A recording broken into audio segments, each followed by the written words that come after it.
ನಮ್ ಕೊಳ್ಳೇಗಾಲದಲ್ಲಿ ಇವ್ರು ಮಾಡೋ ಬಾದಾಮ್ ಹಲ್ವಾ ತುಂಬಾನೇ ಫೇಮಸ್ ಆಯ್ತು. 100ಕ್ಕೂ ಅಧಿಕ ವರ್ಷಗಳಿಂದ ಮಾಡ್ಕೊ ಬರ್ತಾ ಇದಾರೆ. ಅದ್ರ ಜೊತೆಗೆ ಇನ್ನೊಂದು ಪದಾರ್ಥ ಕೂಡ ಮಾಡ್ತಾ ಇದ್ದು, ಮಧ್ಯದಲ್ಲಿ ಏನೋ ಕಾರಣಾಂತರಗಳಿಂದ ಆ ಪದಾರ್ಥನ ನಿಲ್ಸಿದ್ರು. ಈಗ ತಿರ್ಗಾ ಶುರು ಮಾಡ್ತಿದ್ದಾರೆ, ಆದ್ರೆ ಸಿಗೋದು ತಿಂಗಳು ಒಂದೇ ದಿನ. ಯಾವತ್ತಂತ ಅಂದ್ರೆ ವಿಡಿಯೋ ನೋಡ್ತಾ ನಮಸ್ಕಾರ, ನನ್ನ ಯೂಟ್ಯೂಬ್ ಚಾನಲ್ ಸಬ್ಸ್ಕ್ರೈಬ್ ಆಗೋರ್ಗೆ ಡಬಲ್ ನಮಸ್ಕಾರ. ನಾನು ನಿಮ್ಮ ಉಂಡಾಡಿ ಗುಂಡ.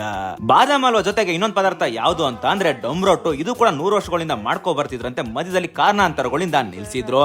ಇದು ಯಾವಾಗ ಸಿಗುತ್ತೆ ಅಂತ ಅಂದ್ರೆ ತಿಂಗಳು ಒಂದೇ ದಿನ ಸಿಗೋದು, ಅದು ಕೂಡ ಪ್ರತಿ ತಿಂಗಳು 5ನೇ ತಾರೀಕು ನಿಮ್ಗೆ ಸಿಗುತ್ತೆ. ನಾನು ಕೂಡ ಟೇಸ್ಟ್ ಮಾಡಿದೆ, ನನಗಂತೂ ಸಖತ್ ಇಷ್ಟ ಆಯ್ತು. ನಾನು ತಿಂದಿರಲ್ಲೇ ಒನ್ ಆಫ್ ದ ಬೆಸ್ಟ್ ಡೊಂಬ್ರೊಟ್ಟು ಅಂತಂದ್ರೆ ತಪ್ಪಾಗಲ್ಲ.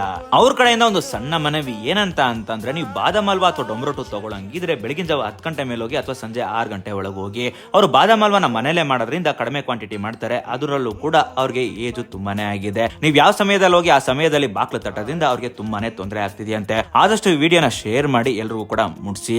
ಯಾರಿಗೂ ತೊಂದರೆ ಮಾಡೋದು ಬೇಡ, ಆರಾಮಾಗಿ ಹೋಗಿ ಬಾದಾಮ್ ಹಲ್ವಾ ನಾನು ಹೇಳಿ ಸಮಯದಲ್ಲಿ